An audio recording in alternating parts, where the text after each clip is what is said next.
en la que el proyecto que se aprueba básicamente lo que hace es transformar un espacio pasando de una serie de dársenas de autobuses a un espacio destinado a los peatones y también a los ciclistas. Proiektu horrek dakarrena da batez ere autobusentzako zangune bat nolabait esateko oinezko eta bizikletantzako berreskuratzea hainbat elementurekin.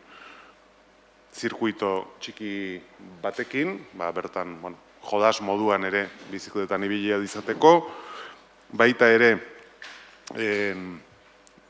Egiako, Atotxako autobus geltokian dagoen bizikleta gordetzeko gune itxi horren antzeko izango ditzateken beste gune batekin. Y finalmente una experiencia piloto de distribución de mercancías pivotado en chitas y en bicicletas que tendrá su punto de instalación en ese mismo lugar.